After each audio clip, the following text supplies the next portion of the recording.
I heard the doorbell before the coffee finished dripping. It was one of those brittle New Jersey mornings where the air felt like glass, and my little rental smelled like burnt toast and old pine cleaner. I wiped my hands on a dish towel and opened the door to a man in a charcoal suit, holding a thick envelope with my name typed so crisp it looked carved. He didn't smile. He didn't blink much either. His breath fogged between us like a small, patient cloud. "Mr. Carter?" he asked. "That's me." "Oi." He handed me the envelope and waited, as if the paper needed a witness to land in my palm. The seal scratched my thumb when I tore it open. Inside were words that might as well have been a door slamming, a cease and desist, a letterhead from a downtown firm, and the name I'd whispered into 1,000 voicemails at 2 in the morning. Ava. My daughter. The same girl I taught to drive in an empty grocery store lot, who once cried because her tooth fairy forgot $5 and had to settle for a crumpled 2 and an IOU sticky note. The same girl who last month told me, in a voice colder than this morning, to stop calling. "Is this necessary?" I asked, though I already knew the answer. The paper smelled like toner and lemon-scented office air. It also smelled like finality. "Sir," the man said, professional and hollow, "we're simply executing our client's instructions.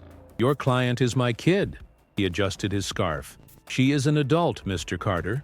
I signed where he told me to sign, my hand steady out of habit more than calm. Years running a small flooring crew taught me how to make things appear even when houses weren't. I could turn warped planks into a living room that looked unbroken. I couldn't do the same with us. When he left, I stood in the doorway and watched the morning traffic start to pulse on Bloomfield Avenue. Salt trucks hissed. A bus coughed at the corner. Somewhere a bakery was pulling out trays. I caught a drift of cinnamon that punched straight through my ribs. I felt a stupid, stubborn hope that she'd text, that this was a bluff, that something softer lived under all this paperwork. My phone stayed dark on the counter, face down like it was ashamed. I brewed fresh coffee and burned it again. I tried to eat, but the toast turned to chalk. The letter lay on the table, legal words stacking like cold bricks. Refrain from any further contact.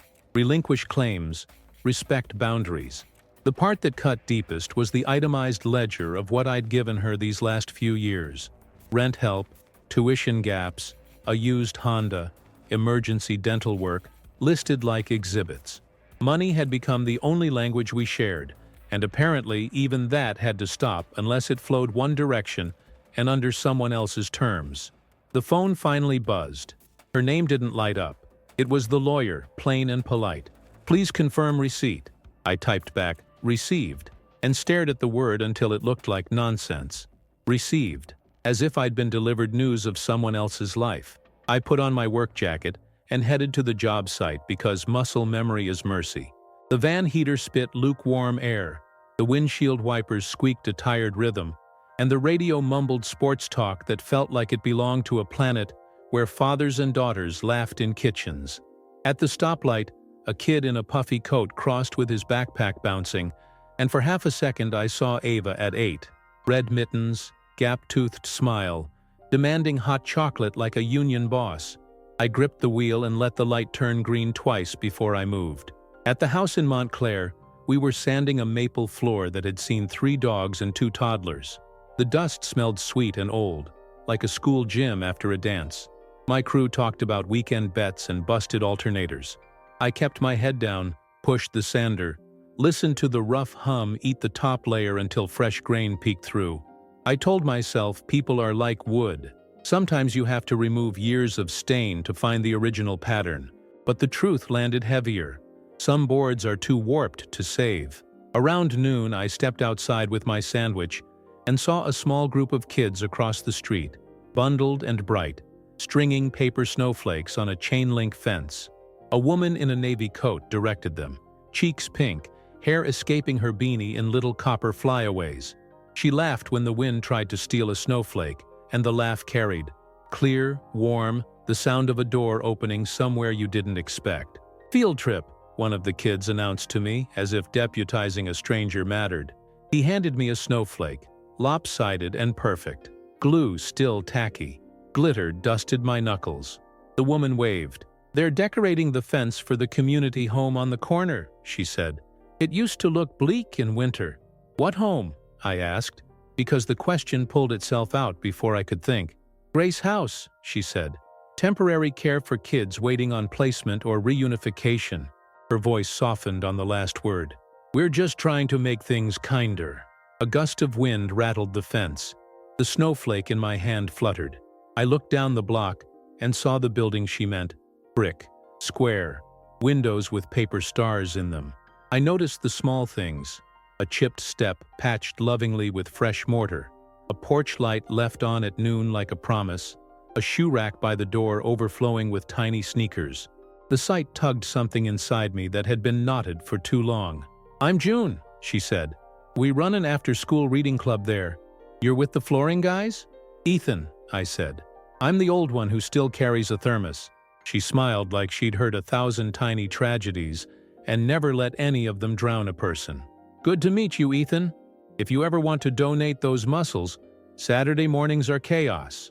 The good kind. After she shepherded the kids back toward the brick building, I stayed with that glitter on my skin and the noise of the sander behind me. The lawyer's letter felt suddenly small in my jacket pocket, like a map to a road I didn't need anymore. I didn't know it yet, but that fence, those paper snowflakes, and the way June said kinder were going to reroute my whole life. I went back inside and worked until my shoulders ached and the floor gleamed like honey. Before I left, I took out the letter again. The words hadn't changed, but my grip on them had. I slid it into the glove box, next to the registration and a stack of gas receipts, and drove past Grace House on purpose. The porch light was still on. In the window, a boy in a dinosaur hoodie pressed his face to the glass, fogging a circle, drawing a lopsided heart with his finger. He looked proud of it. He looked like every kid I used to read to sleep. I parked for a minute and let the van idle. The heater finally threw real warmth. I didn't knock. Not yet. But my hands found the glitter again, and I decided that tomorrow I'd buy better coffee, call no one, and walk up those chipped steps with nothing to prove and everything to give. The next morning I parked outside Grace House before the sun cleared the rooftops. The street was quiet except for the scrape of a shovel somewhere down the block and the hum of an early bus. Frost lined the windows of the brick building, but the porch light still burned like it had all night. I took that as a sign. Inside it smelled like oatmeal, crayons, and laundry detergent. The scent of life happening. Shoes clattered against tile floors. Somewhere a radio played an old Stevie Wonder song. A woman at the front desk, the same copper-haired June, looked up from a clipboard and smiled like she already expected me. Ethan, right? You came back. Yes, I did, I said, rubbing my hands together. You said you needed volunteers. She handed me a visitor's badge and a mop bucket. We always need hands, especially ones that look like they know what they're doing. The morning went by faster than any workday I'd had in years. I fixed a broken hinge on a cabinet, replaced a few tiles, tightened a wobbly door frame. Kids darted through the hallways, small hurricanes of laughter and cereal crumbs. A little boy named Marcus followed me everywhere, asking a new question every 30 seconds. You a dad? He asked at one point, his eyes huge and curious. I swallowed before answering. Used to be. He nodded, like that made perfect sense. You can be mine today, he said, and ran off to chase a ball. My throat burned hotter than the coffee in my thermos. At lunch, June sat beside me at a long table surrounded by noise. Plastic trays, spilled milk, the chatter of too many small voices trying to outshout each other. She spoke softly, so only I could hear. Most of them have been through more than any kid should, she said. We try to give them something steady, a safe place to fall asleep, someone who shows up again the next day. I nodded. Showing up? I can do that. She looked at me for a long second, eyes kind but searching. You seem like someone who's lost something. Maybe I'm trying to earn it back, I said. Her smile didn't fade. Then you're in the right place. That night when I got home, I didn't reach for my phone. The silence didn't ache as much. I sat at the kitchen table, the lawyer's letter still in the glove box, and wrote on a notepad instead, "Donate to Grace House." Every week. No names, no strings. I mailed the first check the next morning, and I kept coming back. Saturdays, Tuesdays, any day the crew didn't need me. I fixed leaky faucets, built bookshelves, painted bedrooms in colors the kids picked themselves: sunflower yellow, ocean blue, fire engine red. June always had a new project waiting, and I always found a reason to stay a little longer. One evening, as I finished patching drywall, I heard singing from down the hall, off-key, joyful. A dozen small voices fighting to keep up with an old guitar. I peeked in and saw June sitting cross-legged, surrounded by kids waving paper stars. She caught my eye mid-song, smiled, and nodded toward an empty spot beside her. I sat down, awkward and quiet, and one of the girls shoved a tambourine into my hand. I didn't know the words, but it didn't matter. For the first time in years, my heart kept time with something other than regret. When I left that night, snow had started to fall. I stood on the porch, looking at the footprints trailing from the door to the street, mine among dozens of tiny ones. The wind was cold, but it carried laughter, and it felt like the world had tilted a little closer to right. As I drove home, the radio played another old song, and I realized something that startled me in its simplicity. I hadn't thought about the letter all day. By February, Grace House had become part of my week the way coffee was part of my mornings. I'd pull up in my van, boots still caked with job site dust, and before I could even knock, the kids would rush me like a touchdown celebration. The air inside always buzzed with motion, papers rustling, someone laughing too loud, the clink of dishes from the kitchen. It was chaos, but it was alive, and that alone made it sacred to me. June said I'd turned into the man who stayed. Most volunteers showed up once or twice, took pictures, felt good, and drifted away. But I kept showing up. I didn't know how to explain that I needed the place more than it needed me. One day, while I was fixing a wobbly shelf in the reading room, June came in holding a tray of cookies the kids had baked, or tried to. "They're a little crunchy," she warned. I bit one and nearly broke a tooth. "That's all right," I said. "Adds texture." She laughed, shaking her head. "You're impossible." Then her smile softened. "You know, they ask about you on the days you don't come. Marcus says you're building them a castle." I looked at the shelf, crooked but sturdy. "Guess I'd better make it a strong one." She leaned against the doorway, watching me. "You're good with them, Ethan. You have this calm. They trust it." I shrugged. "Kids don't need perfect people. They just need someone who doesn't leave." Her expression shifted. Quiet, a little sad. "That's truer than you know." The conversation stayed with me for days. That night I couldn't sleep. The apartment was too still, the walls too bare. I thought about Ava, how I used to check her room before bed, making sure the nightlight was on, the window locked, the blanket pulled up. I used to know her breathing by heart. Now I didn't even know her address. Around midnight I got up, made tea, and opened my laptop. I searched for Grace House online. Turns out they were always short on funding. Their roof needed repair, their van was breaking down, and the city's grants barely covered meals. I stared at my savings account for a long time. Years of work, every overtime shift, every scraped knuckle, all sitting there, waiting for a reason. I didn't hesitate. The next morning, I called June. "I want to help more," I said. "Not with tools, with what keeps this place running." She hesitated. "Ethan, that's kind, but we don't ask." "I'm not donating," I said. "I'm investing in something good." When I dropped off the check, she didn't say a word at first. She just looked at the envelope, then at me. "You know what this means for us?" "I hope it means no leaks in the roof," I said, trying to play it light. She laughed, but her eyes were wet. "It means more than that." That afternoon, she invited me to stay for dinner. The kids insisted on setting a place for me at the long table. Plastic plates, mismatched forks, macaroni and green beans. Marcus sat beside me, spilling milk twice and declaring it the best day ever. I believed him. After dinner, June walked me to the door. "You don't do things halfway, do you?" she said. "Never learned how." She smiled. Small, real, a little shy. "I'm glad you didn't." Outside, the air smelled like rain, and I stood on the porch longer than I should have.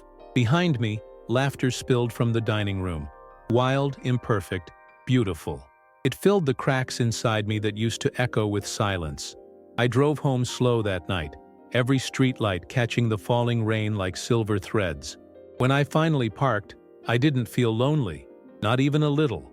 For the first time in years, I felt like I belonged somewhere. By spring, the world outside Grace House was starting to bloom, and so was I. My hands were always busy, repairing, painting, carrying, but my heart finally felt still. The kids trusted me. June smiled easier around me. There was light in my days again, and peace in my nights. Then one Friday afternoon, I came home to find another envelope waiting on my welcome mat. The same crisp paper, the same law firm. For a moment my stomach sank. I stood in the doorway staring at it, half expecting the weight of the past to shove its way back into the room.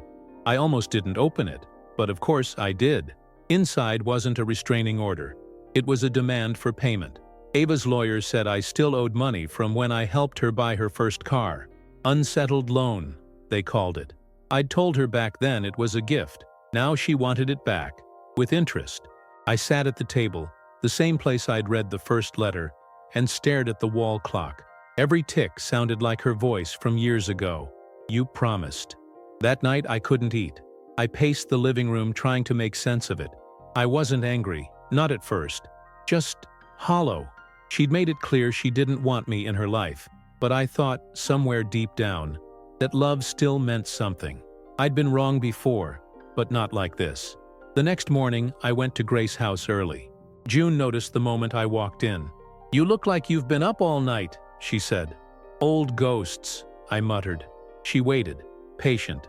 When I didn't explain, she simply handed me a screwdriver and pointed to a shelf that needed fixing. That was her way. No prying, no pity. Just purpose. Halfway through the morning, she brought me coffee and sat beside me on the bench outside. The kids were playing tag in the yard, laughter bouncing off the brick walls. I don't know what's happening, I said finally. My daughter, she sent another letter. She wants money. Again. June listened quietly.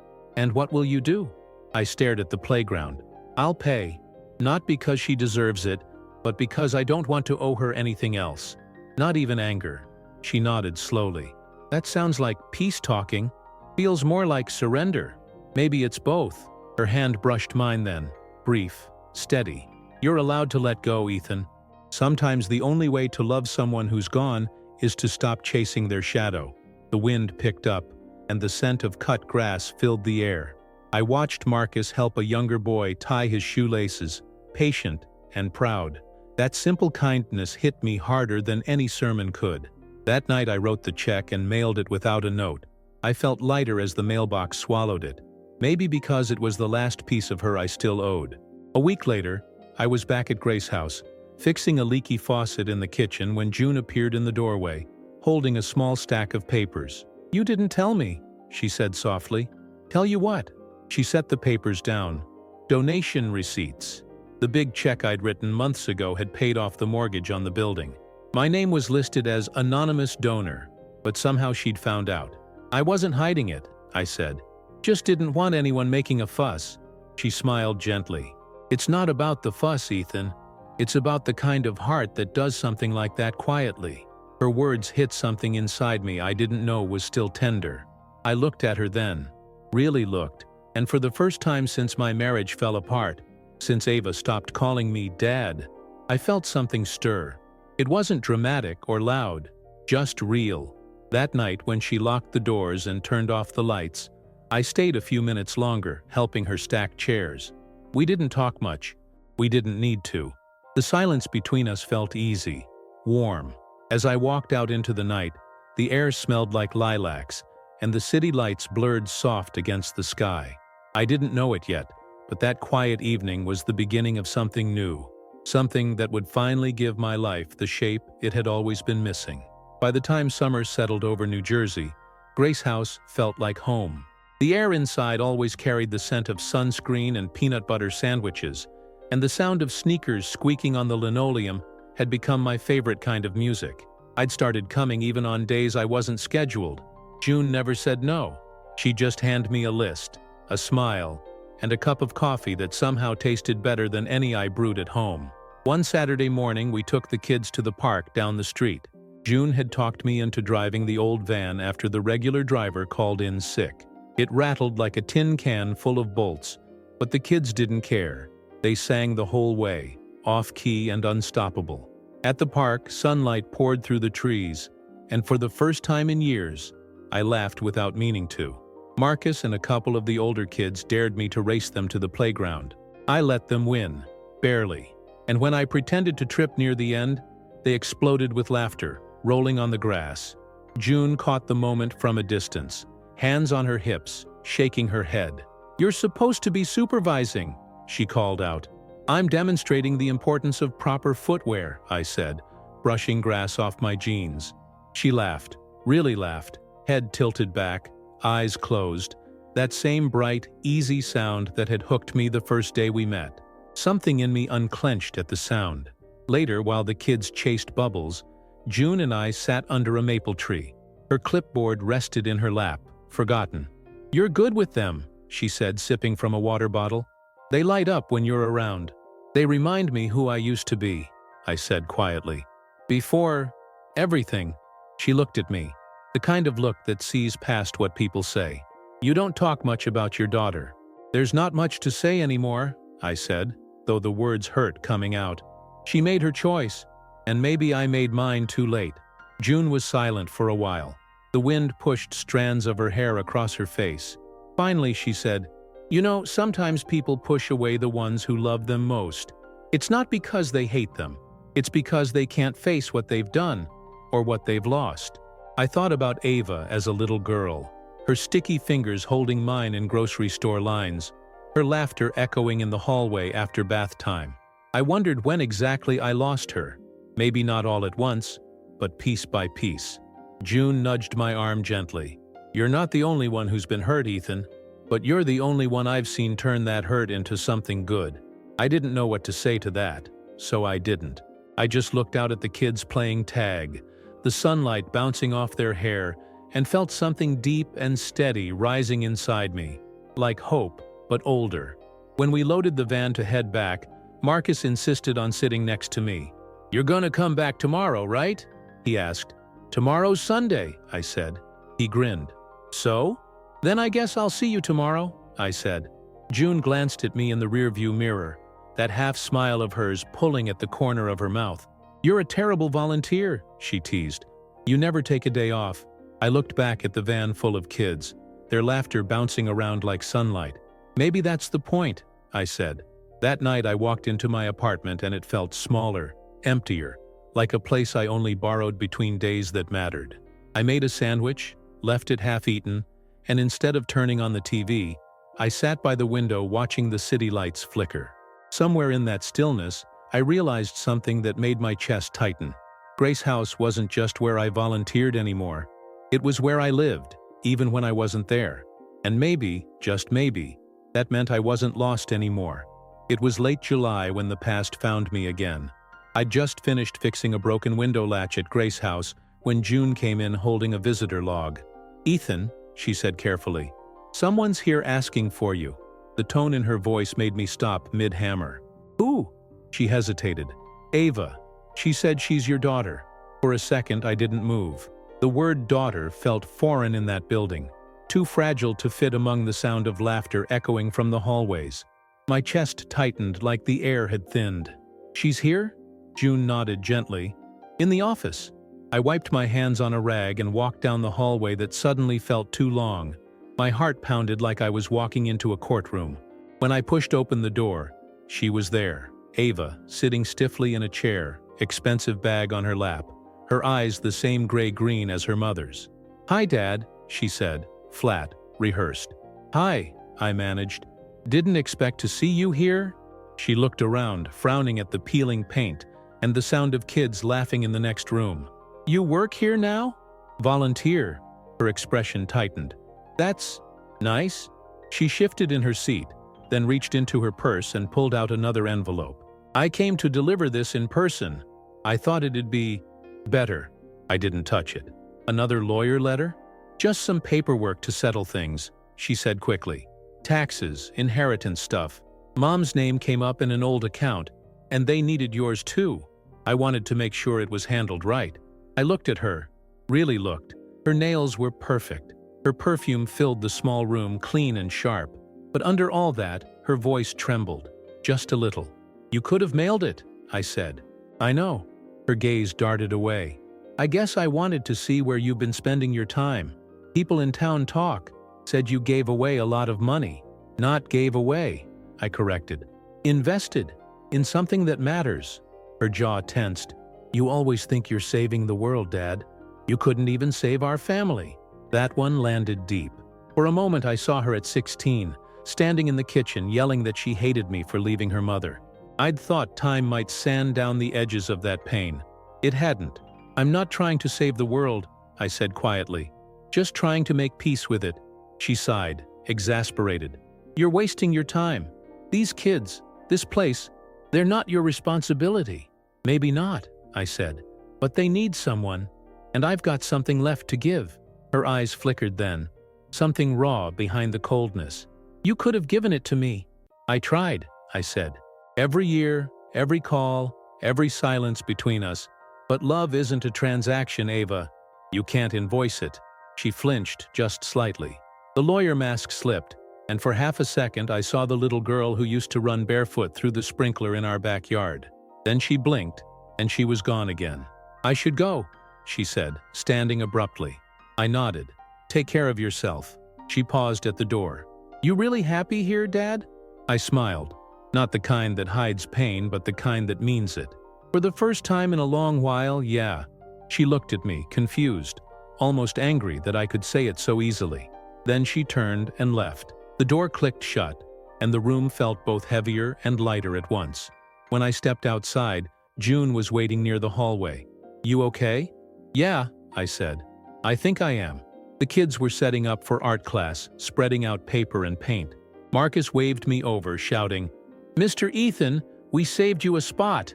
I walked toward them, the echo of Ava's perfume fading behind me, replaced by the smell of tempera paint and crayons.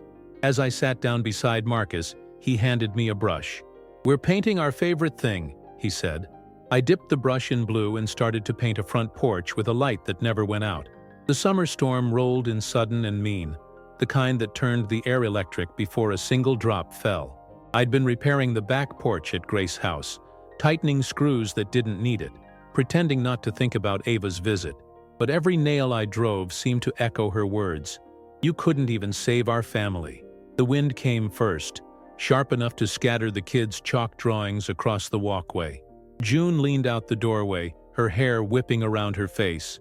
"Ethan, get inside." By the time I gathered my tools, the sky had split open. Rain poured down in thick, angry sheets, drenching me to the bone before I made it to the porch. Inside, the kids squealed and pressed their faces to the windows, cheering for the thunder like it was a fireworks show. I stood dripping in the doorway, feeling half foolish, half alive. June handed me a towel, laughing softly.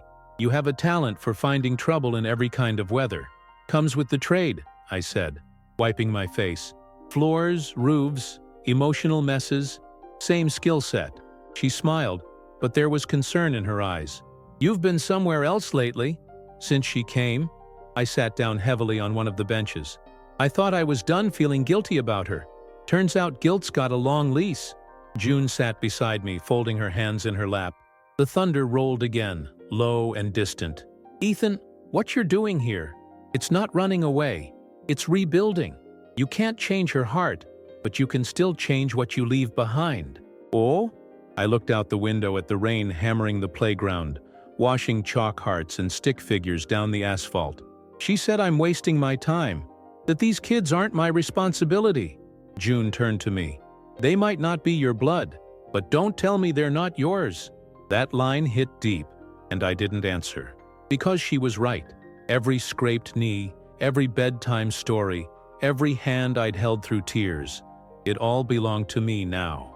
The storm raged for another hour. When it finally broke, the kids ran outside barefoot to jump in puddles, their laughter splashing across the yard.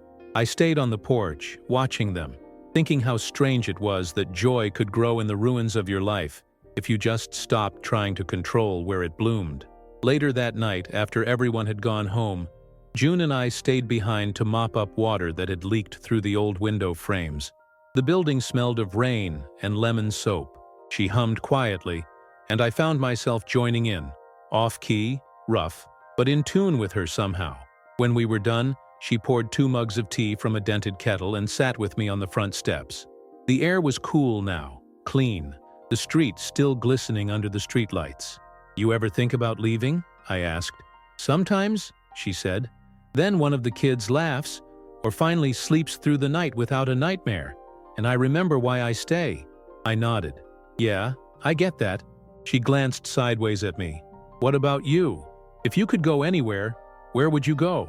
I thought about it for a long time. "Here," I said finally. "Just here. Maybe fix this place up until it doesn't need me anymore." She smiled into her mug. "Then I hope it never gets perfect." We sat there in silence after that, watching the streetlights flicker against the wet pavement. She didn't move away when my hand brushed hers. Neither did I. When I got home later, the apartment felt colder than usual, like it had realized it was no longer my life. I took out the framed photo of Ava from the shelf, a picture of her at 12, braces and messy hair, holding a birthday cake I'd nearly dropped. I looked at it for a long time before setting it down beside a new one.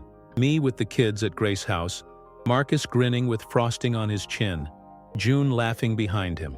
2 lives side by side, one built on what I'd lost, the other on what I'd found. That night, I slept without waking once. No dreams, no ghosts, just peace. And when I opened my eyes the next morning, I knew exactly what I was going to do. I arrived at Grace House before dawn, coffee in one hand, a notebook in the other. The sky was still purple, the streets quiet except for the hum of the bakery down the block. I unlocked the back gate, walked through the dew-wet grass, and stood facing the yard. The rain from last night had softened the ground, and in the early light I could see the bare patch behind the swing set, the spot I'd been staring at for weeks. That was where it would go.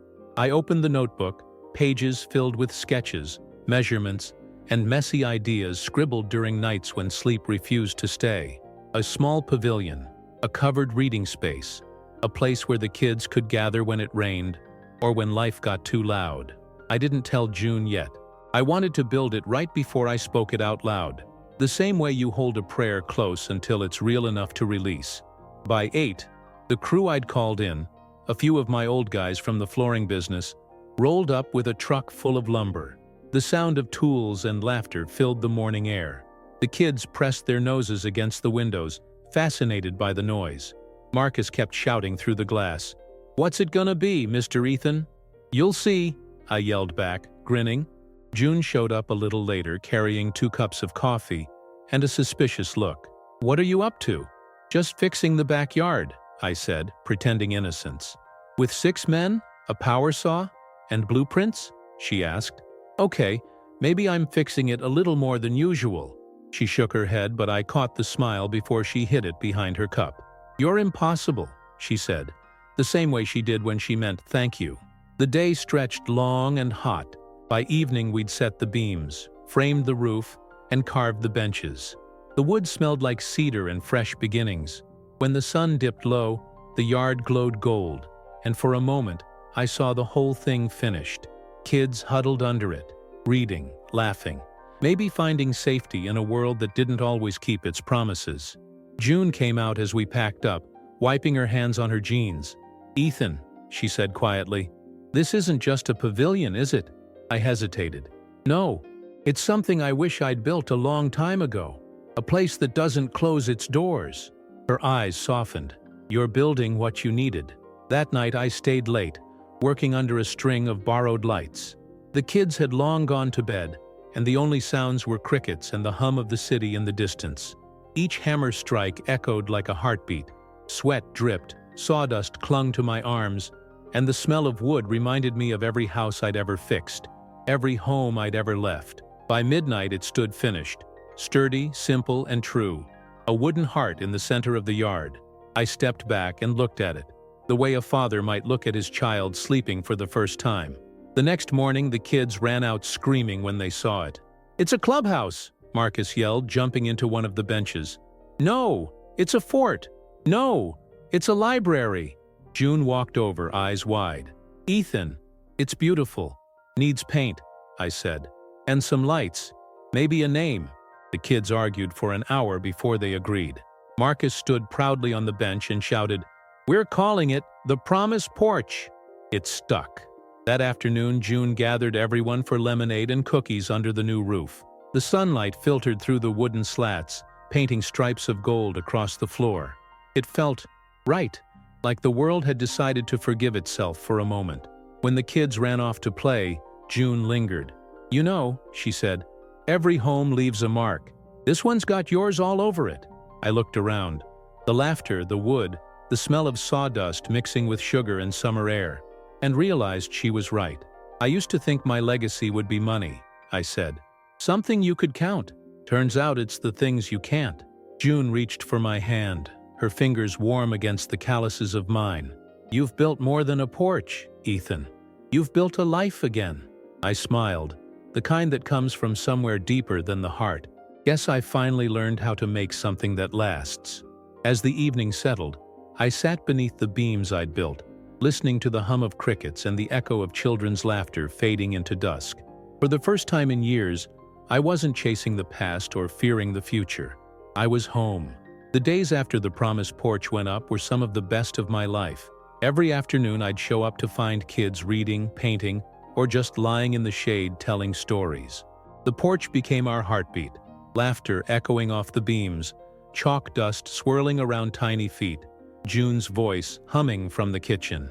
The place lived and breathed. I didn't realize how deeply it had rooted itself in me until the morning I opened my mailbox and found another letter from Ava. No law firm this time, just her handwriting, older, sharper, but still hers. For a long time I just stared at it. My hands shook a little as I unfolded the paper. "Dad, I've been thinking about what you said. Maybe love isn't a transaction. Maybe it's not supposed to be earned. I don't know why I came at you like that. Maybe I wanted you to hurt because I did. I went by the house last week, the one you built before Mom left. It's smaller now. Everything's smaller. I'm sorry. I don't know how to fix us, but I wanted you to know I'm trying. Ava."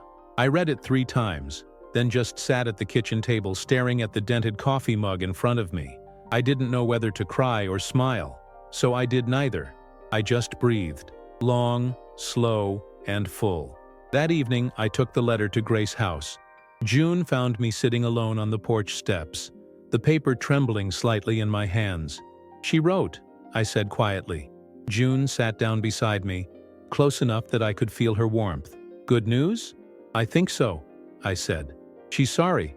Or she's trying to be. I don't even know what to do with that." June smiled faintly. "You don't have to do anything. Just let it be what it is.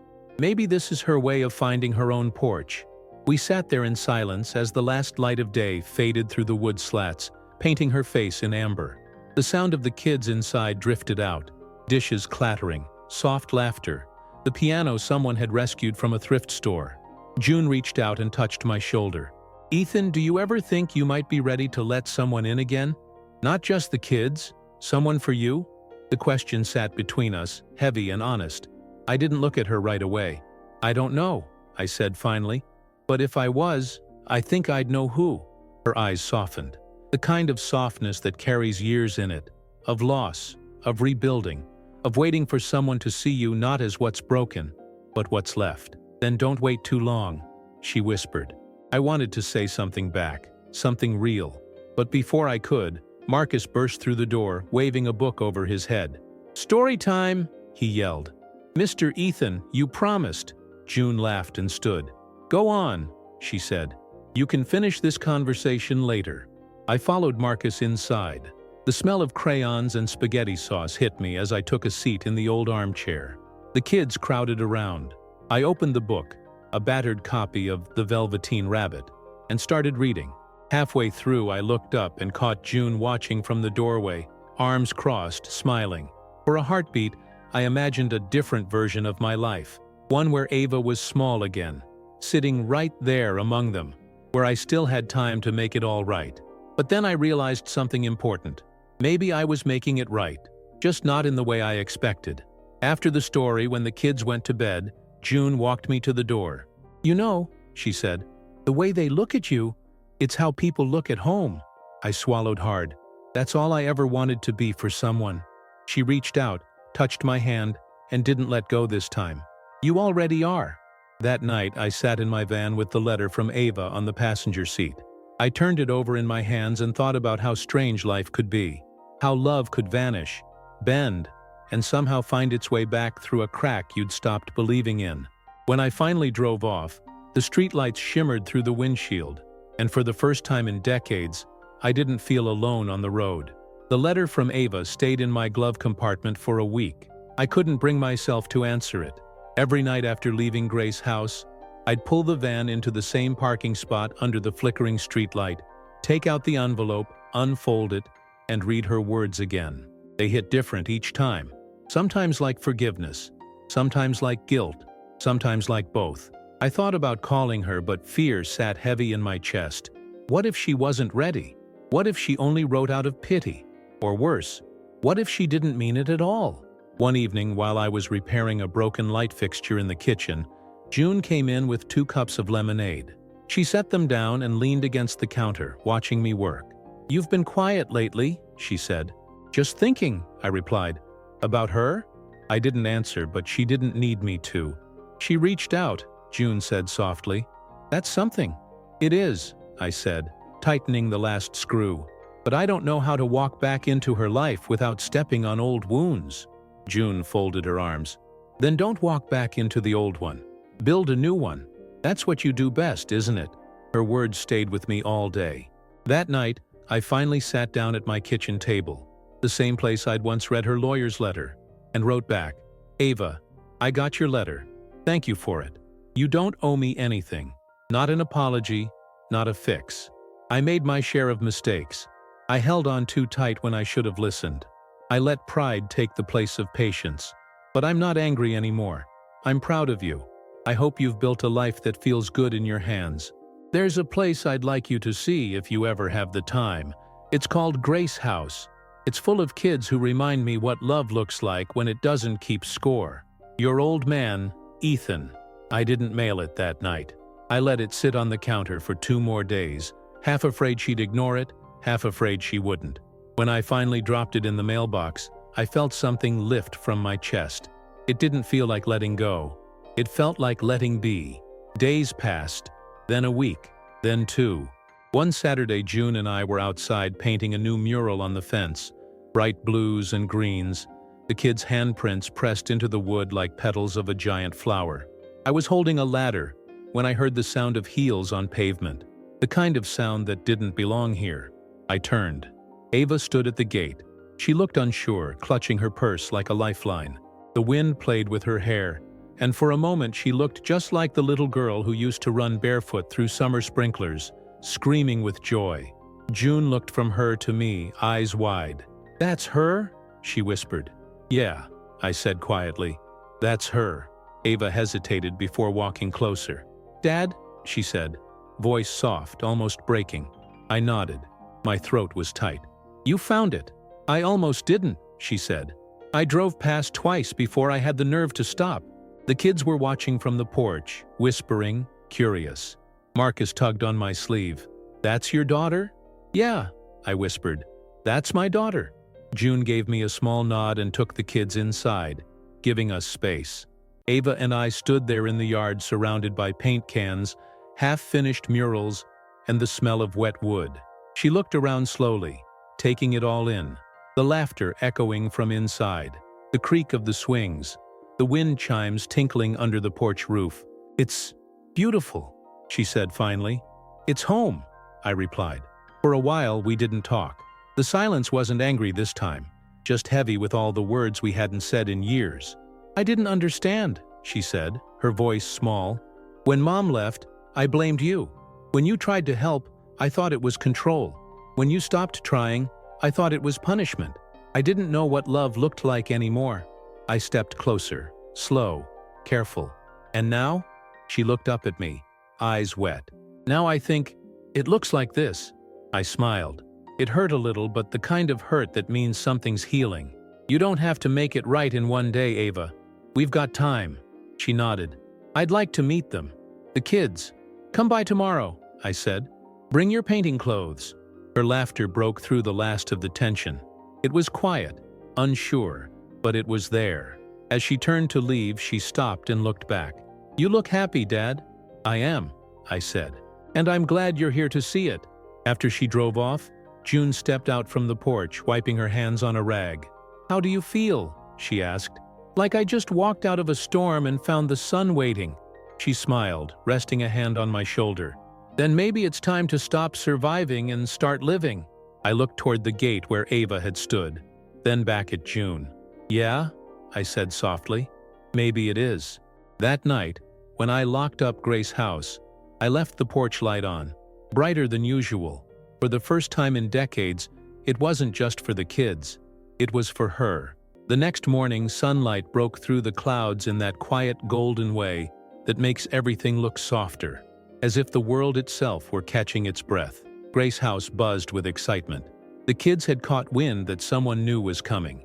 They didn't know she was my daughter, but that didn't stop them from running around, making paper signs that said things like, "Welcome new volunteer," and "We have cookies." June teased me mercilessly while setting out brushes and paint trays. "You're pacing," she said, smirking. "I didn't think anything could make you nervous anymore." "I'm not nervous," I lied, tightening the screws on a window frame for the third time. She folded her arms. "You've checked that thing 4 times, Ethan. If you tighten it again, the glass will shatter." I sighed and finally laughed. "Okay, maybe a little nervous. You'll be fine," she said, soft now. "She's coming because she wants to be here. That means something." By the time Ava's car pulled up, the kids were already shouting greetings through the fence. Marcus ran ahead and opened the gate for her like a proud doorman. Ava smiled, genuinely this time, the kind of smile that reached her eyes. She wore old jeans and a plain t-shirt. No designer bag, no heels, just her. "Hi," she said, stepping onto the porch. "I brought donuts. Bribery, I guess." "Then you've already made friends," I said, nodding toward the pack of kids charging toward her. She knelt, laughing as they swarmed around her, tugging at her sleeves, asking a dozen questions at once.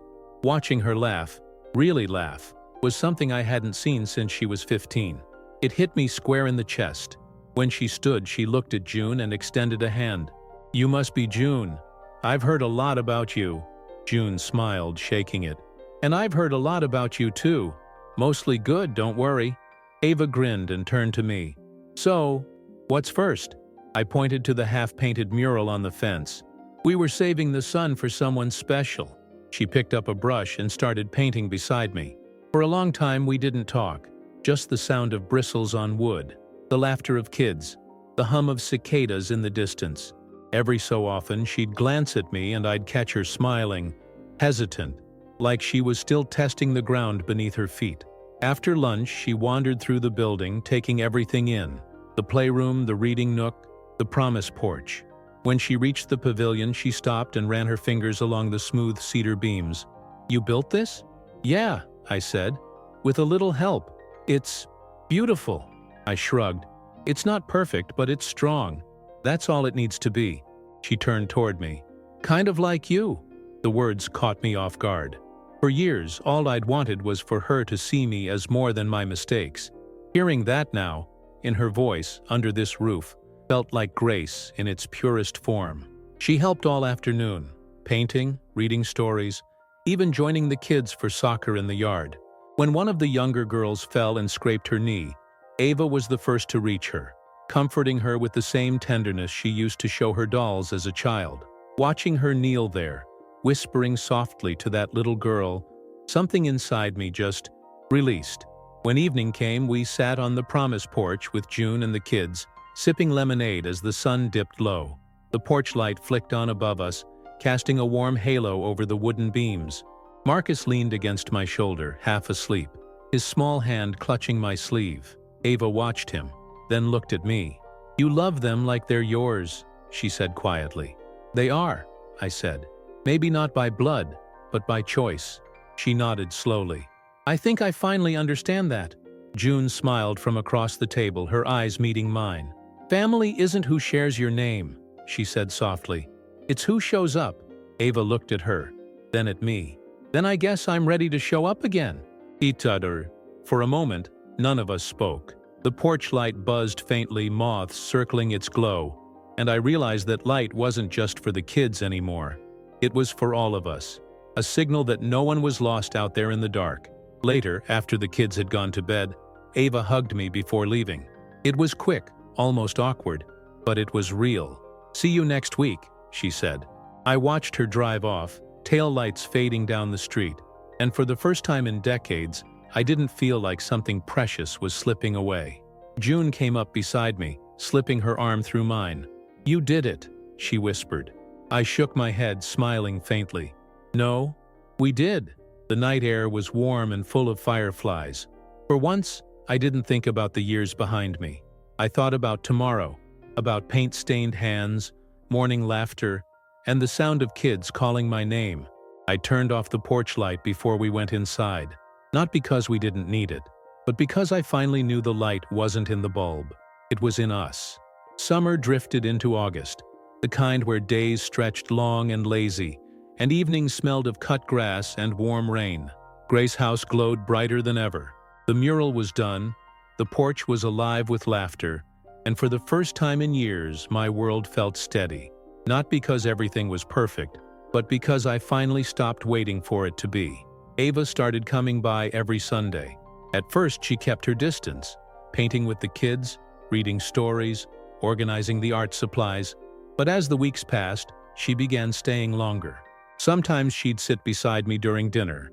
Other times, she'd walk the yard with June and me after everyone had gone home. The tension between us, once sharp enough to cut, began to fade into something softer, fragile, but real. One afternoon, we finished repainting the old swing set, and Ava and June were laughing at something Marcus said about the paint on his nose. I stood a few feet away, watching them, my daughter and this woman who had become my anchor, and felt something bloom inside me I hadn't dared to name. Gratitude. June caught me looking. "You okay over there, quiet man?" I smiled. "Just taking inventory, counting blessings." She laughed, brushing a streak of blue paint off her cheek. "You're terrible at small talk." "Never learned it," I said. "But I'm getting better at showing up." That evening, when everyone had left, I found June sitting on the porch steps, her legs stretched out, shoes off, a glass of iced tea in her hand. The cicadas were singing their endless summer song, and the air was heavy with that warm stillness that only happens at dusk. "Thought you'd gone home," I said, sitting beside her. She shook her head. "Home's here now." Her words settled between us, quiet and easy. We watched the last of the kids' drawings flutter on the clothesline, colors fading under the dying sun. After a while, she turned to me. "You've changed since the day you showed up with that envelope in your hand." "I had to," I said softly. "Back then, I was surviving on ghosts. Now, I'm living for something real." June looked at me for a long time, eyes reflecting the porch light. "And what's real, Ethan?" I smiled faintly. "This. The sound of laughter in the hall. The smell of cookies and fresh paint. You sitting here, pretending that iced tea isn't mostly lemonade." She laughed, that light, clear sound I could recognize in a crowd of thousands. Then her hand found mine. It wasn't planned or hesitant. It just was. We sat there holding hands as the world went quiet around us. For a long moment it felt like every piece of my life, the mistakes, the losses, the rebuilding, had all led to this small, peaceful silence. June broke it first. "You know, I think you were always meant to end up here. Not because you lost something, but because you needed to give what was left." I nodded slowly. "Maybe that's what saving looks like. Not big miracles, just small ones that stick." When the first firefly landed on her knee, she smiled at it and said, "You're glowing." I looked at her. The freckles the porch light caught on her cheek, the small tired lines near her eyes, the kindness that radiated from her without trying. And I thought, so are you. I didn't say it out loud. I didn't have to. Inside, I heard Marcus calling out from the hallway, asking if I'd locked the front door before bed. I stood, offered June my hand, and she took it.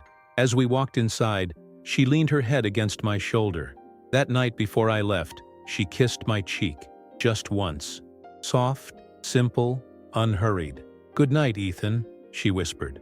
"Good night, June." Driving home, the road shimmered in the humid air. And I realized something that made my chest ache in the best way. I wasn't afraid to love again. I wasn't afraid to lose either. Because love, the real kind, doesn't disappear when you give it away. It multiplies. And as I turned onto my street, I saw the porch light of my little apartment glowing faintly through the rain-streaked window. For years, that light had meant loneliness. Tonight, it looked like a promise. By September, the trees around Grace House had started to turn. Golds and reds burned along the sidewalks, and the air carried that faint bite that warned of colder days ahead. But inside the old brick walls, it was warm, always warm.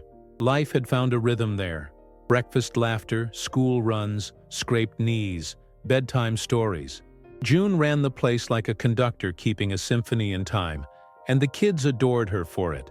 As for me, I'd become the fixer, the storyteller, the Mr. Ethan, who could repair anything from a broken toy to a broken mood. And Ava, she never missed a Sunday anymore. She'd bring boxes of art supplies, fresh notebooks, sometimes little cupcakes she baked herself. The kids loved her immediately, but I think what touched me most was how she let them love her, without the wall she used to keep around her heart. One afternoon, I walked into the playroom to find Ava and June sitting on the floor with Marcus and two of the younger kids, building a tower out of mismatched blocks. June's hair was tied up, stray curls falling loose, and Ava's laughter filled the room like sunlight. Marcus looked at me, proud. "Mr. Ethan, look, we made the world's tallest building." I knelt beside them, steadying a wobbling piece at the top. "Not bad," I said. "Needs a foundation, though." June grinned. "He says that about everything." I shrugged. "Because it's true." When the tower finally tipped and collapsed in a clatter of blocks, the kids burst out laughing. Ava leaned back on her hands, smiling in a way I hadn't seen since she was little. Carefree, unguarded, full of life. Later, after the kids went down for naps, the three of us sat outside on the Promise porch, the autumn breeze whispering through the cedar beams. June sipped tea while Ava watched the street with quiet eyes. "You ever think about how strange this all is?" Ava asked suddenly. "I spent half my life running away from you, and now I come here just to sit next to you." I chuckled. "Life's got a way of humbling us." She looked at me then, serious. "No, it's got a way of healing us." June reached over, resting a hand on mine. "You raised a good woman, Ethan." I smiled at both of them. "No, the world did. I just built the porch." Ava laughed softly. "You and your porch metaphors." "Hey," I said, pretending offense. "They've held up pretty well so far."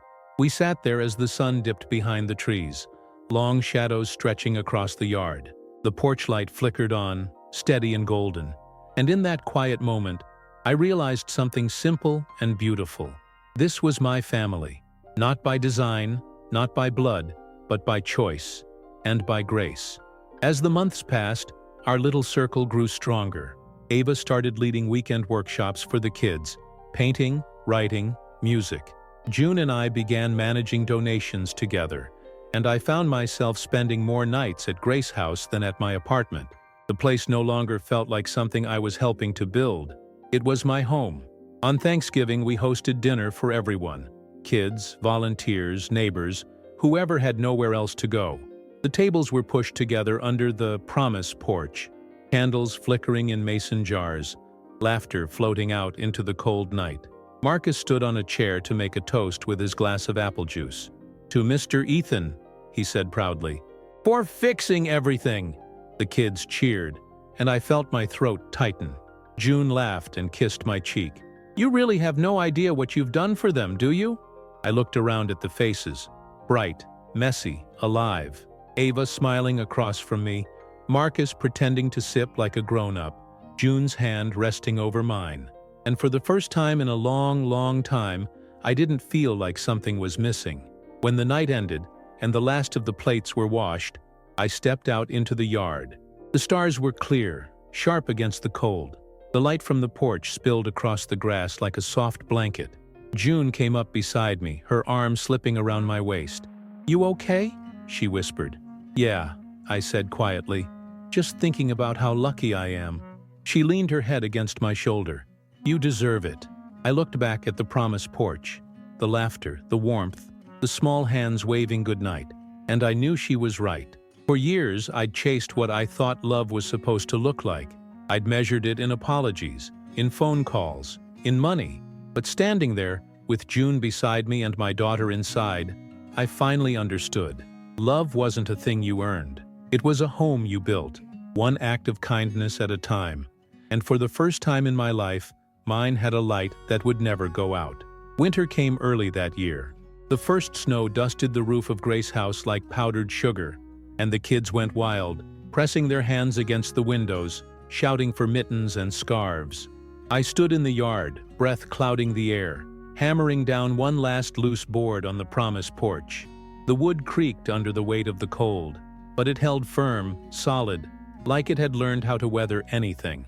Inside, the house was chaos. Laughter, boots stomping, someone singing Christmas songs off-key. June was in the kitchen, stirring a pot of cocoa that filled the place with the smell of milk and cinnamon. Ava helped her, sleeves rolled up, hair tied back, the steam curling around her face like a halo. Seeing the two of them side by side like that, the woman I loved and the daughter I'd thought I'd lost, was something I still didn't quite know how to believe. Marcus barreled into me, snowflakes melting in his hair. "Mr. Ethan, you gotta see the snowman!" I followed him outside, boots crunching. The snowman was a lopsided heap with a crooked grin, and one glove for a nose. The kids were beaming. "Looks perfect," I said. Marcus tilted his head. "You always say that." "Because sometimes," I said, crouching down to meet his eyes, "perfect just means it made someone smile." He thought about that, nodded seriously, then ran off to add another glove. By evening, Grace House looked like something out of a painting. Windows glowing, snow piled high along the fence, the porch light spilling gold onto the white yard. June joined me on the steps, wrapping her scarf tighter. "It's beautiful," she whispered. "It is," I said. "Hard to believe this used to be an old rundown building." She smiled. "You made it more than that. You made it a home." I looked at her. Really looked. The lines near her eyes, the calm strength in the way she carried herself, the warmth she brought into every room she entered. I'd spent so much of my life trying to fix broken things that I'd forgotten what it felt like to be healed. "June," I said softly, "you know I don't have much time left here, right?" Her smile faltered. "Don't say that." I reached for her hand, rough fingers brushing against hers. "I'm not afraid. The doctor's been clear. The heart's wearing out. Maybe all that guilt and work caught up to me. But I'm not scared anymore." Her eyes filled, and I could see her trying to steady her breath. "Ethan, I've had more life in these last 2 years than I did in the 20 before," I said. "You gave me that. You and these kids. And Ava, she's finally smiling again. That's enough for me." June shook her head, tears streaking her cheeks. "You still have time. I squeezed her hand gently. "No, don't waste it trying to save me. Just promise me one thing. Keep this place alive. Keep the porch light on." She nodded, silent, gripping my hand tighter than ever. That night I couldn't sleep. The pain in my chest came and went like the tide, steady and quiet. I sat by the window watching the snow fall under the streetlights, and thought about all the places I'd been, the mistakes, the loneliness, the love that found me when I'd stopped looking for it. In the morning, I went to Grace House early before anyone else arrived. The sky was pale pink, the snow untouched. I walked to the promise porch and sat down on the bench, listening to the stillness. When June found me an hour later, she said I looked peaceful, like I'd fallen asleep smiling. She told me later that the kids came running in, calling my name, their laughter echoing through the hall. Marcus climbed onto the bench beside me and said, "He's dreaming." And maybe I was. Because in that dream, the last one I remember, I saw Grace House alive and full. Ava laughing with June in the kitchen. The kids running through the yard. The porch light glowing brighter than ever, guiding them all home. And when I looked down, my hands weren't old anymore. They were strong again, steady, covered in sawdust. There was a hammer in one and a small wooden plaque in the other. It read simply, "Love built this." I smiled, set it down, and let the light take me. Years later, they renamed the house. It became the Carter Home for Children, but everyone still called it the Promise Porch. Ava and June ran it together, side by side, with laughter, with love, with the same stubborn hope I once carried in my hands. Every night they kept that porch light on, for the lost, for the lonely, for anyone who needed to know that love still lived here. And sometimes, when the wind was quiet and the stars were bright, they swore they could still hear a hammer striking wood, slow, steady, and sure, like the heartbeat of a man who finally found home.